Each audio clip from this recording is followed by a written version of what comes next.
আজকের রেসিপি আমোদি মাছের ঝাল। আমোদি মাছটাকে ভালো করে ধুয়ে পরিষ্কার করে নেওয়া হয়েছে। এখন আমি পেঁয়াজকালি, টমেটো, কাঁচা টমেটো সব কিছু দিয়ে কড়াইতে দিয়েছি।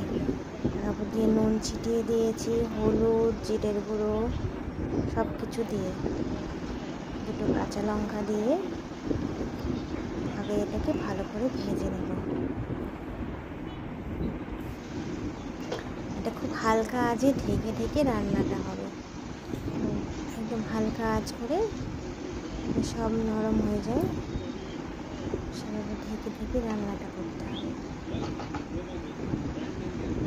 বারবার এসে একটু নাড়িয়ে দিতে হবে, আবার ঢেকে দিতে হবে।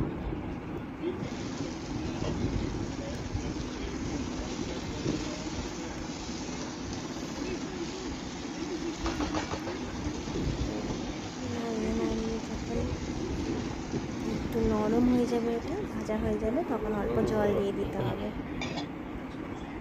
অল্প জল দিয়ে আবার এটাকে মিক্স করে দিয়ে আবার ঢেকে দিতে হবে। ঢেকে দিলাম। ঢেকে দেওয়ার পরে দেখুন জলটাও টেনে গেছে আর সব জিনিসগুলোই সিদ্ধ হয়ে গেছে ওর উপর থেকে। তখন আমি সব মাছটা দিয়ে দিলাম, ভাজা মাছটা আমি ভেজে রেখেছিলাম। আমাদের মাছটা ভেজে রেখেছিলাম, ওটা উপর দিয়ে দিলাম। সব জায়গায় একদম মিক্স করে ছড়িয়ে দিলাম।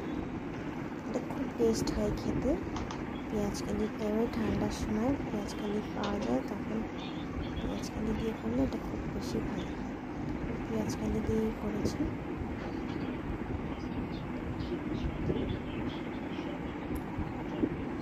আবার ঢেকে দিয়েছিলাম। নিচে লেগে গেছে, না নিচে লেগে যায়নি।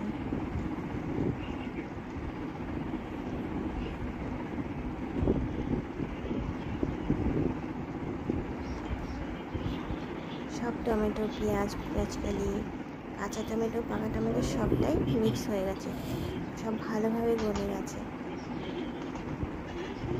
রান্না হয়ে গেছে খুব ভালোভাবে। আর অল্প একটু জলটা শুকিয়ে গেলে এটা হয়ে যাবে।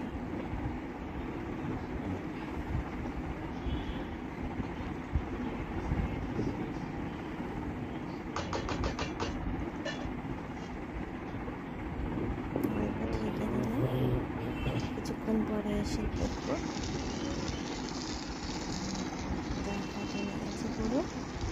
এটা দিয়ে দিই, নিচে একটু লাল লাল হয়ে গেল, বুঝবেন এটা রেডি হয়ে গেছে। একটু লাল লাল হতে হবে। পুরো জল টেনে গেছে, লাল হয়ে গেছে। বাটিতে তুলে নিয়েছি, সুন্দর মজাদার